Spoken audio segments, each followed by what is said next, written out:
ও 3 দিন থেকে নিখোঁজ। 3 দিন থেকে নিখোঁজ। 3 দিন আগে সম্ভবত ছেলের সাথে যে মারছে মধু, নাম মধু, ছেলেটার নাম মধু, ওর সাথে 3 দিন আগে আপনার তর্ক হয়েছিল আর কি, সামান্য মোটরসাইকেল নিয়ে, 10,000 টাকার মোটরসাইকেল, পুরাতন মোটরসাইকেল, ওটা নিয়ে তর্ক হয়েছিল। ওর পর থেকেই সারাদিন নাকি ওর সাথে ঘুরছে, ও নিয়ে নিয়ে নাকি ঘুরছে। ঘোরার পর রাত 10টার দিকে যখন বাসায় ফেরেনি, তখন আমরা থানায় গিয়ে ডায়েরি করছি যে বাসা আমাদের ছেলে নিখোঁজ। আমরা ওর বাবা থানায় গিয়ে ডায়েরি করছে। ডায়েরি করার পর আজ 3 দিন পর পর্যন্ত যখন লাশ পাওয়া যায় নাই, বা কোনো খোঁজ খবর পাইনি। আমরা থানায় আসছি, দিনে রাতে আমরা থানায় 3-4 বার করে আসা হয়েছে যে আমাদের ছেলে কোথায়, ছেলে কোথায়। হ্যাঁ, থানার পুলিশরা বলছে যা আছে আমরা খোঁজ করার চেষ্টা করতেছি। যে এরকম করার পর আজকে সকালবেলা হঠাৎ করেই আপনার খবর পাইছি আর কি, কে একজন বললো যে ওখানে নাকি লাশ পাওয়া গেছে। সিলেটে কিনছিলাম, পুরানা বাইক কিনছিলাম আমরা, সম্ভবত 10,000 টাকা দিয়ে কিনছিলাম বাইকটা। মোটিভাই করা গাড়ি ছিল, এটা কিনছিলাম। আমরা চালাইছি 1 মাস, কিন্তু ওর সাথে কথা ছিল যে আমরা গাড়ি কিনলে আমাদের গাড়ির চেন কভারটা সমস্যা ছিল, গাড়ির চেন কভারটা পাল্টে দিবে। তো ওই ছেলে 1 মাস পর কালকে আমাদের ওদিকে আছে, আমার ভাইকে বোধহয় ফোন দিছে। আমার ভাইকে ফোন দিয়ে কয় যে আমি বোধহয় যাইতেছি, এইভাবে ফোন দিয়া হয়ে গেছে। ওই ছেলের সাথে আমার ব্রিজ, সন্ধ্যাবতী ব্রিজে দেখা হয়েছিল। ওই ছেলের সাথে আমার কোনো কথা হয় নাই, একসময় দেখা হয়েছিল। ও আমার খালি বলছে ভাই, এইভাবে কথা বলছে। পরে আমি বাসায় গেছি, পরে ও আমার ভাই হোক বাসার বগল থেকে আমাদের ফোন দেওয়ার পর বাসার বগল থেকে উঠেছি। এই 4টা 5টার অধিক হবে, 5টার অধিক উঠেছে। আমার ভাই তখন বাড়ি থেকে বাড়িছে। বাইরে হওয়ার পর ওরা 3জন ছিল, আর ওটা ছিল নাম মনে হয় ওই ছেলেটার নাম লিটন। 3জনে একসঙ্গে ঘুরছে, এই মহিষকচা স্পার এগুলা ঘুরছে। আত্মীয়র বাড়িতে গেছিল, 2-1 আত্মীয়র বাসায় গেছিল। যাওয়ার পর তখন থেকে বাসা আসে নাই। পরে রাত 11টা 11:30 অধিক ওই ছেলে বলে যে ভাই, ওই ছেলের বাড়ি এদিকে, তো এদিকে অটো আসতে সারা। তো বলে ভাই বা অটো পর ভাই আমাকে একটু আগে দিয়ে, মোটরসাইকেলটা দিয়ে আমাকে একটু দিয়ে। তা আমার ভাই বললো যে চল।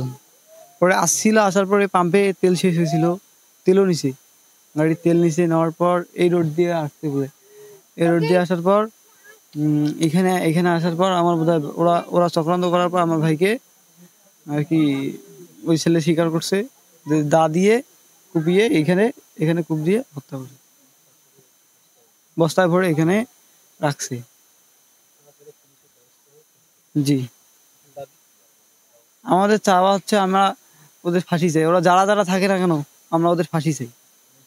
পুলিশ পুরো তদন্তটা করবে, করার পর যারা সন্দেহমূলক হয় বা যাকে ধরছে তাকে জিজ্ঞাসা করার পর যার নাম বলে তাদেরকে শাস্তি, আমি তাদের ফাঁসি চাই। অবশ্যই বিচার চাইবো, কারণ ভাই আমার গেছে, অন্য কারো তো যায়নি। যার আমার ভাই গেছে সেটা যেই হোক না কেন, ভাইটা ভাই হয়, ভাই কখনো ইয়া হয় না। অবশ্যই আমরা আদালতের কাছে, পুলিশের কাছে একটা বিচার চাইবো, যেটার ভালো একটা বিচার হোক। মানে এখন লাশটা কি অবস্থা আছে, কি দেখলেন? লাশটা তো এখন তো ওই যে পানি ভাসা আছে, বস্তা ভরা দেখতে লাগছি। এলাকার একজন যুবক যার নাম ফরহাদ হোসেন, তিনি নিখোঁজ হন। নিখোঁজ হওয়ার পর আমরা বিষয়টি বিভিন্ন মাধ্যমে জানতে পারি এবং আমরা তার নিখোঁজ হওয়ার কারণ এবং এই ঘটনার সাথে কারা জড়িত তা অনুসন্ধান করার জন্য আমাদের যারা আছেন অফিসার ইনচার্জ এবং আমার পুলিশ সদর দপ্তরে যারা আছেন, জেলা পুলিশ সদর দপ্তরে, তারা কাজ শুরু করে দেয়। এবং আমরা আমাদের যে ইন্টেলিজেন্স আছে এবং আমাদের যে সোর্স আছে, আমরা জানতে পারি যে তার সাথে তার যারা বন্ধু ছিল, যে ছেলেটি নিখোঁজ হয়েছে ফরহাদ হোসেন, তার বন্ধুরা এই ঘটনার সাথে জড়িত। এবং যিনি আজকে আমরা যাকে গোপন সংবাদের ভিত্তিতে গ্রেফতার করেছি, তার নাম সুধাংশু রায় এবং নিহত ফরহাদ হোসেন, তারা পরস্পর বন্ধু ছিল এবং তাদের আরো কিছু বন্ধু বান্ধব সহ এলাকায় তারা মাদক সেবন করত। অ্যাকচুয়ালি মাদক, আমাদের কাছে এই পর্যন্ত আমরা যতটুকু জানতে পেরেছি, মাদক সেবনের বিরোধকে কেন্দ্র করেই এই ঘটনাটি ঘটেছে। এবং আমরা এই বিষয়ে সংবাদ প্রাপ্তির খুব অল্প সময়ের মধ্যেই এই ঘটনার কারণ আমরা শনাক্ত করতে সমর্থ হই এবং আমাদের আদিতমারি থানার অফিসার ইনচার্জ এবং আমাদের যারা অন্যান্য কর্মকর্তারা আদিতমারিতে কর্মরত আছে, তারা খুব দ্রুততম সময়ের মধ্যে এই ঘটনার সাথে জড়িত আলামত উদ্ধার এবং এই ঘটনার সাথে যে জড়িত সুধাংশু রায় নামক একজন যুবককে গ্রেফতার করতে সক্ষম হয় এবং তাকে জিজ্ঞাসাবাদ করা হয় এবং জিজ্ঞাসাবাদের পর তাকে ঘটনাস্থল তার দেখানোর জন্য আমরা তাকে নিয়ে আসি এবং তার দেখানো মতে আমরা ঘটনাস্থলে উপস্থিত হই এবং ঘটনাস্থল থেকে নিহত ফরহাদ হোসেনের লাশ উদ্ধার করতে সক্ষম হই।